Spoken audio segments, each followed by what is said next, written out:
Welcome to impulse. നമ്മൾ നോക്കാൻ പോകുന്ന ഫൈബേഴ്സ് ആണ്. സോ ഫൈബേഴ്സ് തന്നെ നമുക്ക് എല്ലാവർക്കും അറിയാം, നാച്ചുറൽ ഉണ്ട്, മാൻമെയ്ഡ് ഉണ്ട്. അപ്പോൾ അതിൽ തന്നെ നാച്ചുറൽ ഉണ്ട്, സിന്തറ്റിക് ഉണ്ട്, സെമി ഉണ്ട്, അങ്ങനെ ഫർദർലി ക്ലാസിഫൈ ചെയ്യുന്നുണ്ട്. സോ ഒരു ഫൈബർ എങ്ങനെയായിരിക്കണം?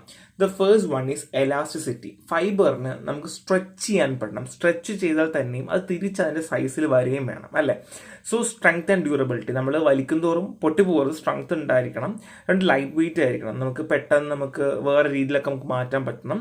ആൻഡ് വേഴ്സിറ്റാലിറ്റി, നമുക്കിപ്പം ചുറ്റേണ്ടി വരും, അല്ലെങ്കിൽ കൊണ്ട് നടക്കേണ്ടി വരും, അല്ലെങ്കിൽ നമുക്ക് കെട്ടിടേണ്ടി വരും. അപ്പോൾ അതിനുള്ള രീതിയിലൊക്കെ നമുക്ക് പറ്റണം എന്നതാണ്. ഇതാണ് ജസ്റ്റ് ഫൈബേഴ്സിൻ്റെ ക്യാരക്ടേഴ്സ്. ചോദിക്കാൻ ചാൻസ് ഇല്ല, എന്നാലും നിങ്ങൾക്ക് ചോദിക്കുവാണെങ്കിൽ എഴുതാം.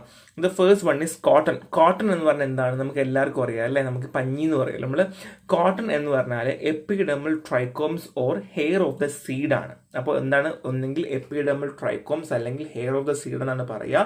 Cultivate species Gossypium barbadense, family Malvaceae. മറന്നുപോയത് Gossypium barbadense and family Malvaceae ആണ്. ഉറപ്പായിട്ടും ചോദിക്കുന്ന ഒരു ഭാഗമാണ്. മിക്കവാറും ക്വസ്റ്റ്യനിലൊക്കെ കോട്ടണൊക്കെ എങ്ങനെയെങ്കിലും കാണാൻ പറ്റും കേട്ടോ. സോ ഹാർവെസ്റ്റിംഗ് ചെയ്യുന്നത് നമ്മൾ ഇതെപ്പോഴാണോ റൈപ്പനായി പുറത്തേക്ക് ക്യാപ്സൂൾ, ഈ പുറത്ത് കാണുന്ന ക്യാപ്സൂൾ ഇല്ല, സീഡിനകത്തിരിക്കുന്ന ക്യാപ്സൂൾ. സോ ഈ ക്യാപ്സൂൾ പൊട്ടി പുറത്തേക്ക് ഇത് നമ്മൾ ബോൾസ് ആയിട്ട് വരും. ഈ കാണുന്ന ബോൾസ് ആണ്. ഇത് കണ്ടില്ലേ? ഇത് എന്താണ്? ഇത് എൻ്റെ ക്യാപ്സൂളാണ്. സോ ഇങ്ങനെ ക്യാപ്സൂളിനകത്ത് ഇങ്ങനെ ഉണ്ടായിരിക്കും ബോൾ ഉണ്ടാവും. ക്യാപ്സൂൾ പൊട്ടി പഞ്ഞി പുറത്തേക്ക് വരുവാണ് ചെയ്യുന്നുണ്ടാവുക. സോ ഇങ്ങനെ വന്ന് കഴിയുന്ന ബോൾസിനെ എടുത്തിട്ട് നമ്മൾ ബോയിൽ ചെയ്ത് ഡ്രൈ ചെയ്ത് ഗിന്നിങ് ചെയ്യും. എന്താണ് ഗിന്നിങ് ചെയ്യും കേട്ടോ? ട്രൈക്കോംസിനെ സെപ്പറേറ്റ് ചെയ്യുന്ന രീതിയിലാണ് നമ്മൾ ഗിന്നിങ് എന്ന് പറയുന്നത്. സീഡിൽ നിന്ന് നമ്മൾ ട്രൈക്കോംസിനെ മാറ്റുക അല്ലെങ്കിൽ ഹെയറിനെ മാറ്റുകയാണ് ചെയ്യുക. പിന്നെ പ്യൂരിഫൈ ചെയ്ത് ഇമ്പ്യൂരിറ്റീസ് എല്ലാം കളഞ്ഞ് സ്റ്റെറിലൈസ് ചെയ്യും. ഗാമ റേഡിയേഷൻ വെച്ച് സ്റ്റെറിലൈസ് ചെയ്യും. എന്നിട്ടാണ് നമ്മൾ എന്ത് ചെയ്യുന്നത്? നമ്മളിത് ഫർദർലി യൂസ് ചെയ്യുന്നത്. അപ്പോൾ എന്താണ്? ഗോസിപ്പിയം ബാർബഡൻസി, ഫാമിലി മൽവേസി. ഹാർവെസ്റ്റിംഗ് ഞാൻ പറഞ്ഞു, ക്യാപ്സൂളിൻ്റെ ഫ്രൂട്ടാണ്. പ്രോസസ്സിങ് എന്താണ്? ബോയിലിംഗ്, കളക്ടിങ്, ഡ്രൈയിങ് ആണ്, പ്യൂരിഫൈങ് ആണ് കേട്ടോ. സോ നെക്സ്റ്റ് വൺ ഈസ് കോട്ടൻ്റെ പ്രോപ്പർട്ടീസ് ആണ്. കളർ വൈറ്റ്, മണമൊന്നുമില്ല, രുചിയൊന്നുമില്ല. സൈസ് 2.5 to 4.5 സെൻറ്റിമീറ്റർ ലെങ്ത് ആണ്. സോ കെമിക്കൽ കമ്പോസിഷൻ പറയുവാണെങ്കിൽ റോ കോട്ടണിൽ 90% സെല്ലോസും 7 to 8% മോയ്സും വാക്സും ഫാറ്റും ഉണ്ട് എന്നുള്ളതാണ്. ആൻഡ് പ്യൂരിഫൈഡ് കോട്ടത്തിൽ എൻറ്റയർലി സെല്ലോസ് ആയിരിക്കും, 6 to 7% മോയ്സ്ചർ. സോ ബേസിക്കായിട്ട് നോക്കേണ്ടത് റോ കോട്ടണും ഉണ്ട്, പ്യൂരിഫൈഡ് ഉണ്ട്. റോസ് നമ്മൾ ചെടിയിൽ നിന്ന് പറിച്ച് കൊണ്ടുവരുന്നതും പ്യൂരിഫൈഡ് നമ്മൾ പ്രോസസ്സ് ചെയ്യുന്നതും.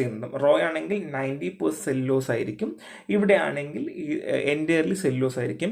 കെമിക്കൽ ടെസ്റ്റ് വളരെ ഇമ്പോർട്ടൻ്റ് ആണ്. അയഡിൻ വാട്ടറും സൾഫ്യൂരിക് ആസിഡും കൂടെ കമ്പൈൻ ചെയ്യുമ്പോൾ പേർപ്പിൾ ബ്ലൂ അല്ലെങ്കിൽ ഗ്രീൻ കളർ കിട്ടും.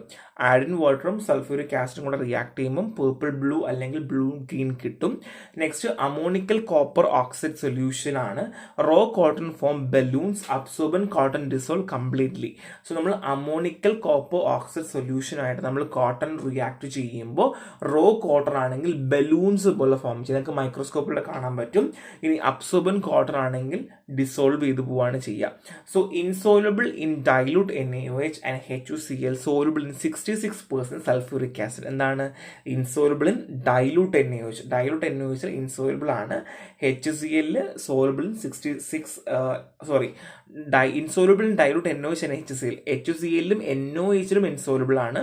ആൻഡ് 66% സൾഫ്യൂരിക് ആസിഡ് എന്നാണ് സോലബിൾ ആണ്. ഞാൻ പറഞ്ഞപ്പോൾ തിരിഞ്ഞു പോയതാണ്. NaOHലും HClലും ഇൻസോലബിളും സൾഫ്യൂരിക് ആസിഡിൽ സോലബിളുമാണ് എന്നുള്ളതാണ് കേട്ടോ. So next one is application ആണ്. ക്ലോത്തിങ്ങിൽ ഉപയോഗിക്കാറുണ്ട്, household fabric, rain views, industrial യൂസിലൊക്കെ നമ്മൾ കോട്ടൺ ഉപയോഗിക്കാറുണ്ട്. ഉറപ്പായിട്ടും ചോദിക്കുന്ന ഭാഗമാണ്. നെക്സ്റ്റ് വൺ ഈസ് ജൂട്ടാണ്. സോ ഗോൾഡൻ ഫൈബർ എന്ന് പറയാം. Jute consist of phloem fibres from stems of Corchorus olitorius and Corchorus capsularis family Tiliaceae ആണ്. എന്താണ്? കൊറിക്കസ് ഒലിയൂട്ടോറിയസ് ആൻഡ് കൊറിക്കസ് കാപ്സുലറിയ ആണ്, ഫാമിലി ടിലിയേസി ആണ്. സോ പ്രിപ്പറേഷൻ പറയുവാണെങ്കിൽ phloem fibres are separate from the stem through retting. നിങ്ങൾക്ക് എല്ലാവർക്കും അറിയാം, ജൂട്ട് എന്ന് പറഞ്ഞാൽ ഫ്രൂട്ടോ കാര്യങ്ങളോ അല്ലാണ്ട് സ്റ്റെമ്മില്ലേ, സ്റ്റെമ്മിൽ നമ്മൾ അടിച്ച് പരതി അതിൽ നിന്ന് ഓരോ നൂലുകളായിട്ട് നമ്മൾ എടുക്കുകയാണ് ചെയ്യുക. സോ നമ്മൾ സ്റ്റെമ്മിൻ്റെ ഫൈബേഴ്സിനെ സെപ്പറേറ്റ് ചെയ്ത് അതിനെ ക്ലീൻ ചെയ്ത് ഡ്രൈ ചെയ്ത് ബ്ലീച്ച് ചെയ്യും, സൺലൈറ്റിൽ വെച്ച് ബ്ലീച്ച് ചെയ്യും. സോ കാറ്റസ് യെല്ലോ ഗ്രീൻ അങ്ങനെ ഓർഡറോ കാര്യങ്ങളോ ഒന്നുമില്ല. കെമിക്കൽ കമ്പോസിഷൻ പറയുകയാണെങ്കിൽ സെല്ലോസ് തന്നെയാണ്. ഹെമി സെല്ലോസ് ഉണ്ട്, ലിഗ്നിൻ ഉണ്ട്. Cellulose 53%, hemicellulose 20 to 20% and lignin ആണെങ്കിൽ 10 to 11%. നെക്സ്റ്റ് വൺ ഈസ് ഹെമ്പാണ്. ഹെമ്പ് ഒരു പെരിസൈക്ലിക് ഫൈബർ ഓഫ് കനാബിസ് ആണ്. കനാബിസ് സെറ്റീവം സ്റ്റെം അറിയില്ലേ? കനാബിസ് എന്നാണ് എല്ലാവർക്കും അറിയാം അല്ലേ? കഞ്ചാവ് അത് തന്നെയാണ്.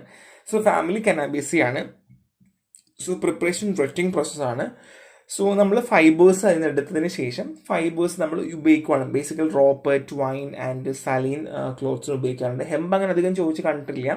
So fibre length 35 to 40 millimeter average കാണാൻ പറ്റും. ഡയമീറ്റർ 22 micrometer ആണ്. ഈ ഹെമ്പിനെ പറ്റി അധികം പറയാനില്ലാത്തതുകൊണ്ട് ജസ്റ്റ് ഇത്രയും ഡീറ്റെയിലിങ്സ് നിങ്ങൾ എന്തെങ്കിലും പഠിച്ചേ പറ്റൂ.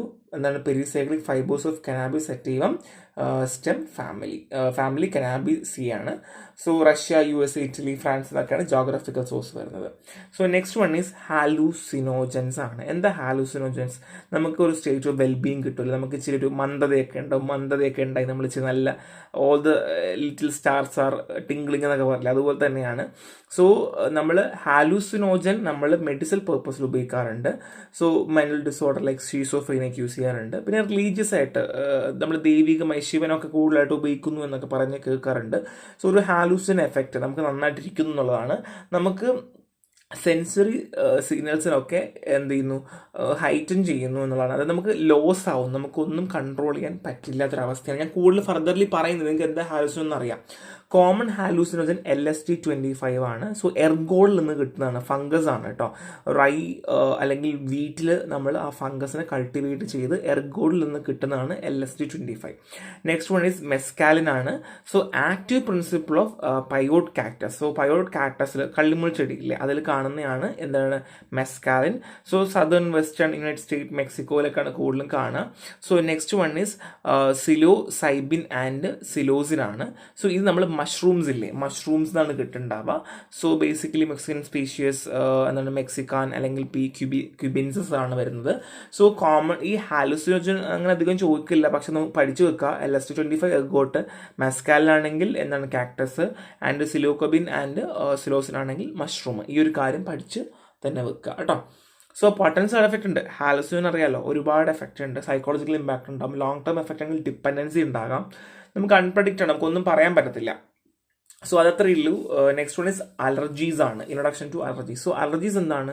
നമുക്ക് ഹൈപ്പർ സെൻസിറ്റിവിറ്റി റെസ്പോൺസിന് നമ്മൾ അലർജീസ് എന്ന് പറയാം അല്ലേ. നമ്മുടെ ഇമ്മ്യൂൺ സിസ്റ്റം നമ്മുടെ ബോഡീനെ തന്നെ എഗെയിൻസ്റ്റ് ആയിട്ട് വർക്ക് ചെയ്യുന്നു. സോ അതെങ്ങനെ വർക്ക് ചെയ്യുന്നത് വെച്ചാൽ ചില സമയങ്ങളിൽ നമ്മളെ ബോഡിയിലേക്ക് നമ്മൾ ഏതെങ്കിലും ഇപ്പോൾ ഡസ്റ്റ് ആയിക്കോട്ടെ, പാർട്ടിക്കിൾസ് ആയിക്കോട്ടെ, അങ്ങനെ എന്തെങ്കിലും വരുമ്പോൾ നമ്മുടെ ഇമ്മ്യൂൺ സിസ്റ്റം എന്ത് ചെയ്യുന്നു, അത് വർക്ക് ചെയ്യും. സോ നമ്മളെ ബോഡി വന്നു, പക്ഷെ ആ സമയത്ത് എന്ത് സംഭവിക്കും, നമ്മളെ ബോഡി ഒന്നും കൂടെ എന്ത് ചെയ്യുന്നു, റെസ്പോൺസ് കാണിക്കും. ഇൻഫ്ലമേഷൻ അങ്ങനെയുള്ള പല റെസ്പോൺസുകളും കാര്യങ്ങളും കാണിക്കും. So common allergens pollen grains ആകാം, വെനം ആകാം, ഫുഡ് ആകാം, ഡ്രിങ്ക്സ് ആകാം. സോ ആൾക്കാരിൽ കൂടുതൽ കാണാറുണ്ട്. ഇമ്മ്യൂൺ റെസ്പോൺസ് അറിയാലോ, ഫോറിൻ ബോഡി വരുമ്പോൾ നമ്മളെ ബോഡിയിൽ ഡിസ്ട്രോയ് ചെയ്യാൻ വേണ്ടി നമ്മളെ ബോഡി തന്നെ ഇമ്മ്യൂൺ സിസ്റ്റം ആക്ടിവേറ്റ് ചെയ്യുന്നു. സോ അലർജൻസ് വേറെ ചാപ്റ്റർ കൂടെ പഠിക്കാറുണ്ട്, അവിടെ നമ്മൾ കാര്യമായിട്ട് നോക്കും. സോ അലർജീസ് കാരണമാകുന്നത് ഇൻഅപ്രോപ്രിയേറ്റുള്ള ഇമ്മ്യൂൺ റെസ്പോൺസിന് കാരണമാകുന്ന ഹാർംഫുൾ സബ്സ്റ്റൻസ് ആകാം. പുറത്ത് എന്ത് വേണം, പോളൻ ഗ്രെയിൻസ് ആകാം, അല്ലെങ്കിൽ ഈ പോളൻ ഗ്രെയിൻസ് കാരണം നമുക്ക് തുമ്മലോ ഒക്കെ നമുക്ക് ഉണ്ടാകാം, വൊമിറ്റിംഗ് ഉണ്ടാകാം, ചിലപ്പോൾ ശ്വാസം പോലും കിട്ടത്തില്ല കേട്ടോ. ശ്വാസം പോലും ചില ആൾക്കാർക്ക് എടുക്കാൻ പറ്റുന്നുണ്ടാവില്ല. സോ ട്രീറ്റ്മെൻറ്റ് നമ്മൾ അലർജിക്ക് കൊടുക്കുന്നത് നമുക്ക് ഡീറ്റെയിൽഡൊരു ചാപ്റ്റർ ഉണ്ട് പഠിക്കാൻ വേണ്ടി. അപ്പോൾ അതുകൊണ്ട് ഇത്രയും ഞാൻ പറഞ്ഞു പോകുന്നുള്ളൂ. സോ നെക്സ്റ്റ് വൺ ഇസ് അനാഫൈലാക്സ് ആണ്. സോ ഒരു സീരിയസ് ആയിട്ടുള്ള അലർജിക് റിയാക്ഷൻ നമ്മൾ അനാഫൈലാക്സ് എന്ന് പറയാം. മരിച്ചു വരെ പോവാം, നമുക്ക് പറയാൻ പറ്റില്ല, ക്യുക്കായിരിക്കും. സിംറ്റംസ് ശ്വസിക്കാൻ പറ്റില്ല, നമുക്ക് ത്രോട്ട് ഭയങ്കര കട്ടി ഉണ്ടായി തോന്നും, നാവ് കുഴഞ്ഞു പോവുക, ബ്ലഡ് പ്രഷർ കുറയുവാണ് ചെയ്യുക. സോ ഈ സമയത്ത് എപ്പിനെഫ്രിൻ ഇഞ്ചക്ഷൻ പെട്ടെന്ന് എടുത്തില്ല എങ്കിൽ അപ്പം തട്ടിപ്പോവും, വേറെ ഒരു രക്ഷയില്ല. എമർജൻസി ആയിട്ട് എപ്പിനെഫ്രിൻ ഇഞ്ചക്ഷൻ എടുക്കണം, എന്നാൽ മാത്രമേ രക്ഷിക്കാൻ പറ്റുള്ളൂ. സോ ഇത് മനസ്സിലാക്കി വെക്കുക. ഇത്രയേ ഉള്ളൂ. ഇതിൻ്റെ ചാപ്റ്റർ നമുക്ക് സെക്കൻഡ് വരുന്നുണ്ട്, അപ്പോൾ അതുകൊണ്ട് ഞാൻ ഇത്രയേ പറയുന്നുള്ളൂ. നിങ്ങൾ ബേസിക്കലി ആ ഒരു ജൂട്ടും കോട്ടണും ഒക്കെ വന്നിട്ട് പഠിക്കുക. ഈ ഭാഗം ജസ്റ്റ് മനസ്സിലാക്കി മാത്രം വെക്കുക, വായിച്ച് മാത്രം വെക്കുക. നമുക്ക് നെക്സ്റ്റ് ചാപ്റ്റർ വരുന്നതുകൊണ്ട് അവിടെ ഡീലായിട്ട് നമുക്ക് പറയാം. സോ ഇത്രയേ ഉള്ളൂ. നെക്സ്റ്റ് കാണാം. Thank you.